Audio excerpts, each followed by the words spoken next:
Okay, so today we're going to dive into something that's like super fundamental to AI and machine learning. I'm talking about linear regression. Yeah, it's one of those things you really got to wrap your head around if you want to get anywhere in these fields. Totally. And the crazy thing is, a lot of people think it's like this intimidating math concept, but it's really not that complicated. Absolutely not. It's actually pretty intuitive once you break it down. And that's exactly what we're going to do today. We're going to take a deep dive into linear regression, see what it's all about, and why it matters so much, especially for AI and machine learning. That was good.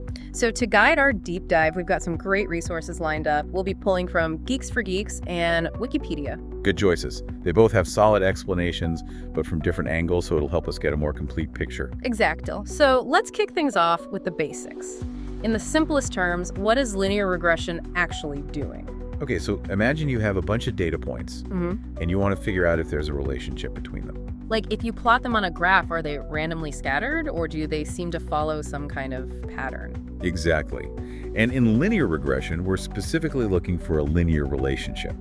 That means if you were to draw a straight line through the data, it would capture the general trend pretty well. Ah, okay, so it's about finding that best fit line. That's the heart of it. But what makes it so cool is that this best fit line isn't just a visual thing. It's actually represented by a mathematical equation. So we can actually quantify the relationship. Exactly. The equation of the line tells us exactly how much one variable changes in relation to another. For example, let's say you're trying to predict house prices based on their size. Makes sense. Bigger houses usually cost more. Right, so linear regression can look at a bunch of data on house sizes and prices and figure out the best fit line that describes that relationship. The slope of that line would then tell us how much the price goes up, on average, for every extra square foot of space. So it's like for every additional square foot, the price increases by, say, $200. Exactly. That's the power of linear regression. It lets us make predictions based on that linear relationship. And in machine learning lingo, what kind of algorithm is linear regression? It falls under what we call supervised learning. Which basically means what? It means the algorithm learns from data where we already know the answer labeled data. It uses this data to find patterns and then tries to predict the answers for new data it hasn't seen before. So it's like giving the algorithm a bunch of flashcards with questions and answers, and it figures out the rules so it can answer new questions on its own. Precisely. And one of the big reasons linear regression is so popular in AI and machine learning is its interpretability. Meaning what? Meaning we can actually understand what the model is doing and why it's making certain predictions. We can look at the equation of the line, see the coefficients, and get a clear sense of how each input variable is affecting the output. So it's not a black box where we just throw data in and get a prediction out without any idea of the reasoning behind it. Exactly. And this transparency is super important in many applications, especially when we need to explain the model's decisions to stakeholders or understand the underlying factors driving a phenomenon. Now, you mentioned the best fit line a couple of times. Can you elaborate on what makes a line the best fit for a given data set? Sure. It all comes down to minimizing the error between the predictions made by the line and the actual values in the data. Think of it this way. Every data point has a certain distance to the line, right? Yeah, I could picture that. We want the line where the sum of all those distances, or more accurately, the sum of the squared distances, is as small as possible. Why squared? Squaring the distances does two things. First, it makes all the errors positive, regardless of whether the prediction was too high or too low. And second, it penalizes larger errors more heavily, which makes sense intuitively. Yeah, being off by a little bit is less of a problem than being way off. Exactly. So by minimizing the sum of squared errors, we find the line that, on average, gets closest to all the data points. Got it. That makes sense. Now, the Geeks for Geeks article mentioned a hypothesis function. What's that all about? It sounds a bit intimidating. It might sound fancy, but it's really just the mathematical way we represent the linear relationship that we're trying to model. In the simplest case, with just one input variable, the hypothesis function often looks like this. E equals us plus EX. Okay, break that down for me. Sure, so E represents the predicted value, ES is the E-intercept, Yeah. where the line crosses the axis, E is the slope, and X is the input variable. The model's goal is to find the optimal values for E on ES that will give us the best fit line. Ah, so it's like a recipe for the line. Yeah. We just need to find the right ingredients, those E values, to make the best fitting line. You got it. Remember, this model operates under certain assumptions. It assumes that the relationship between the input and output is actually linear. Right, so if the real relationship is curved or more complex, a straight line might not be the best way to model it. Exactly. And another key assumption is that the data points are independent of each other, meaning the error in one prediction shouldn't influence the error in another. Makes sense. If the errors are somehow connected, it could really mess things up. Now, both sources talked about different types of linear regression. What's the main distinction? The main difference lies in how many input variables we're using to predict the output. Okay, so more ingredients in the recipe. Exactly. If we have only one input variable, it's called simple linear regression, like predicting exam scores based solely on study hours. Keeping it simple? Exactly. The equation often looks like y plus mean x, mio being the intercept and bo is the slope connected to our input x. To get reliable results from this, we ideally want a few things to hold true in our data: linearity and independence, which we discussed earlier. Right. What else are we looking for? We hope for something called homoscedasticity. Say that 5 times fast. I know, right? It's a mouthful. But it basically means the spread of errors around our regression line should be fairly consistent across the range of our input variable. And we ideally want the residuals, those differences between our predictions and the real values, to follow that bell curve shape, a normal distribution. Okay, so the errors themselves should have a kind of predictable pattern. In a statistical sense, yes.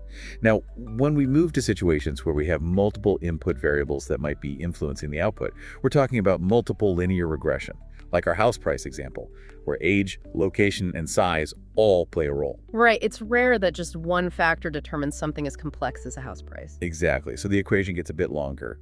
Y plus beta rhos plus beta rhos plus beta rhos plus B plus beta rhos plus B plus BOs by 820 by 99 X beta D by 820 by 820 by 820 by 99.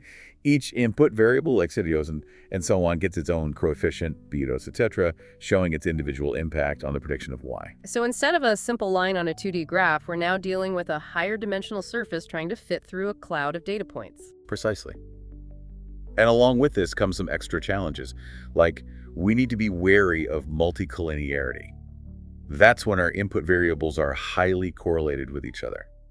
So like if we were trying to predict a car's fuel efficiency using both engine size and car weight, those two things tend to go together, so it's hard to tell which one is truly driving the fuel economy. Exactly. Another assumption we often make is additivity, meaning the effect of one predictor variable on the response is consistent regardless of the values of the other variables.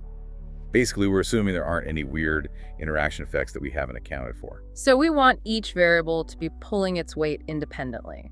Yes, to some extent. And when you have multiple variables, feature selection becomes really important. It's about choosing the right set of input variables to include in our model. So you're saying not every variable is necessarily helpful, and we need to be smart about picking the ones that matter most. Right. And we always have to be careful about overfitting. That's when the model gets a little too good at fitting the training data, even learning the random noise and quirks that won't generalize to new data. So it's like a student who memorizes the answers to a specific test, but can't actually solve new problems. A perfect analogy. Okay. Now, going back to that multicollinearity issue, how do we even know if it's happening in our data? A good way to spot it is by checking a correlation matrix. It shows you the correlation coefficient between each pair of input variables.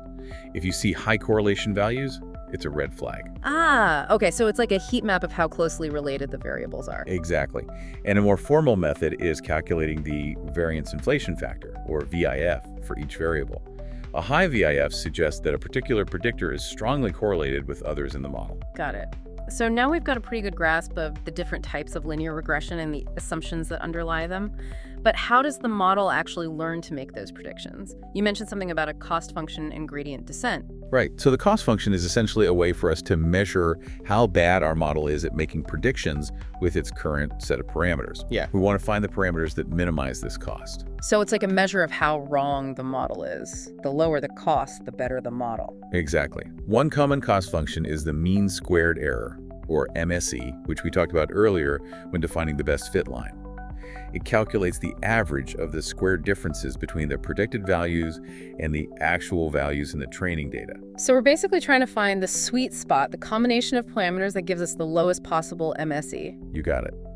And gradient descent is an algorithm that helps us find that sweet spot. Imagine a hiker trying to find the lowest point in a valley.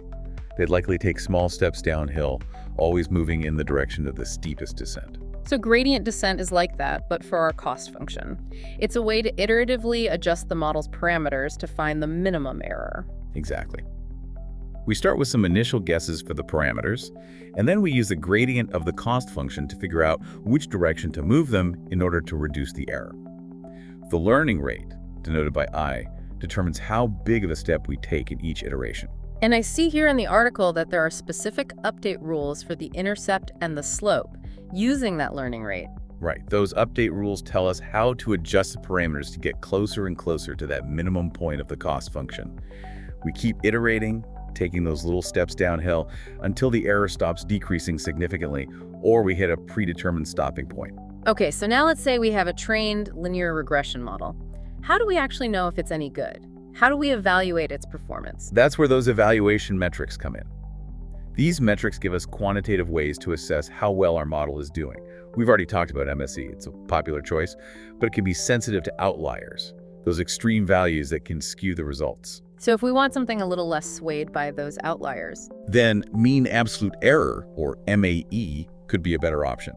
It calculates the average of the absolute differences between predictions and actual values, giving less weight to large errors. makes sense. Are there any other metrics we should know about? Absolutely.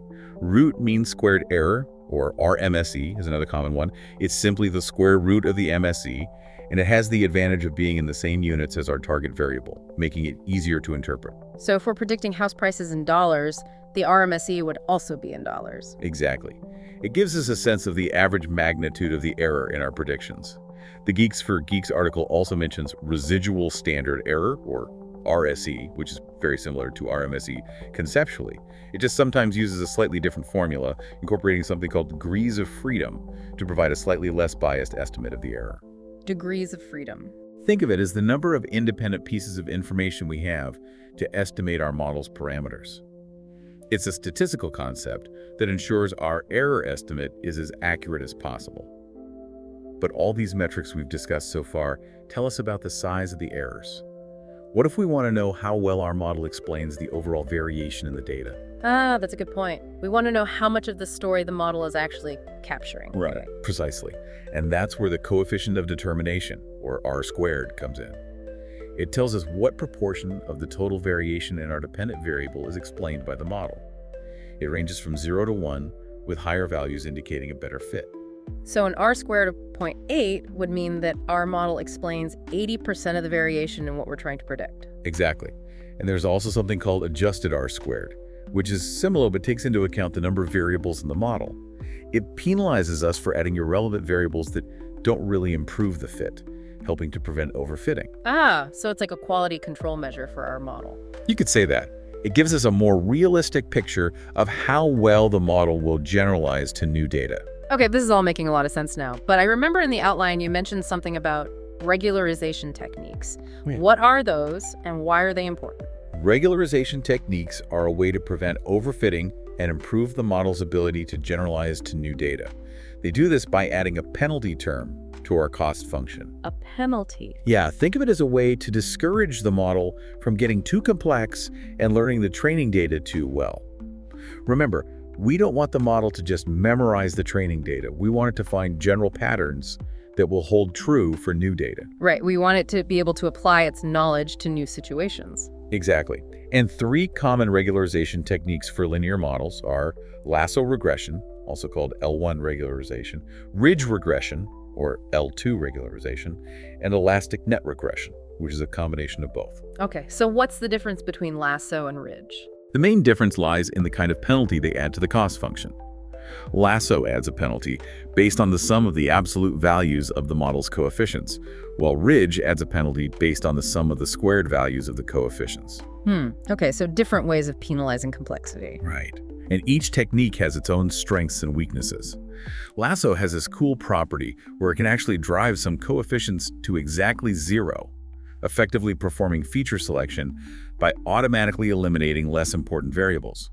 Ridge, on the other hand, shrinks all the coefficients towards 0, but doesn't necessarily eliminate any.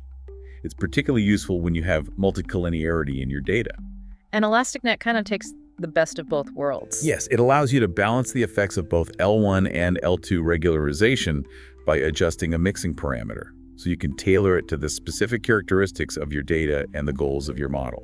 Wow, we've covered a ton of ground on linear regression. To sum it all up, why is this seemingly simple concept so crucial in AI and machine learning? I think it boils down to a few key reasons. First, it's a foundational algorithm. Historically, it was one of the first regression techniques to be thoroughly studied and widely applied. Understanding linear regression gives you a solid foundation for grasping more advanced concepts in machine learning. It's like learning your scales before playing a complex piece on the piano. Exactly. And despite its simplicity, it's surprisingly powerful and versatile. It can be used for both prediction and explanation. So we can use it to forecast future values and also to understand the relationships between variables. Precisely. And it often serves as a good baseline model. When you're tackling a new problem, it's often a good starting point to see how well a simple linear model performs. If more complex models don't offer a significant improvement, it might suggest that the relationship is mostly linear or that the added complexity isn't worth it. So it sets a benchmark that other models need to beat. Yes, it's often the first model you try, and then you see if you can improve upon it. And even in the age of deep learning and neural networks, the core principles of linear regression are still relevant.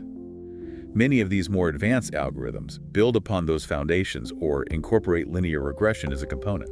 So even though AI is getting super complex, linear regression is still in the mix. Absolutely, it's like the basic building block of many machine learning models.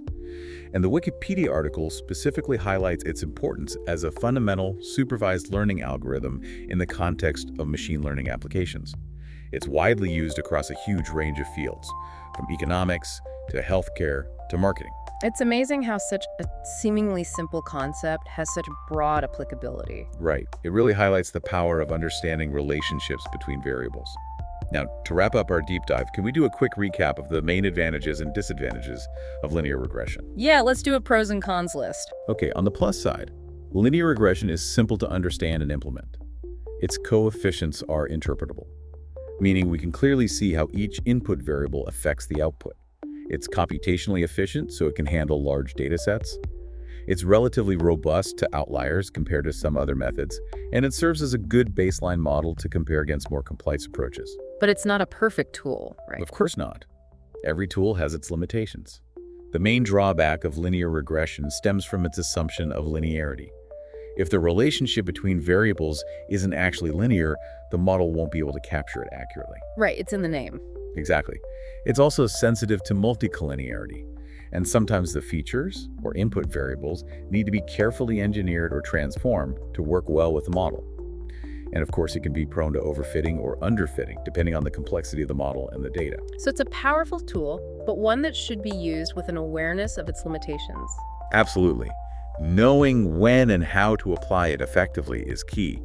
But overall, I think it's safe to say that understanding linear regression is crucial for anyone who wants to delve into the world of AI and machine learning. Couldn't agree more. It provides a fundamental understanding of modeling relationships and making predictions, which are at the heart of so much of what happens in these fields. And even as AI systems become increasingly sophisticated, those core principles are still at play.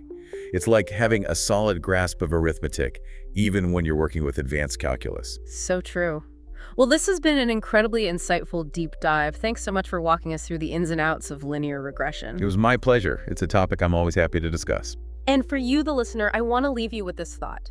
As you encounter AI systems in your daily life, whether it's recommendation algorithms or financial forecasting models, think about how the simple idea of finding a line that best fits the data might still be playing a role behind the scenes.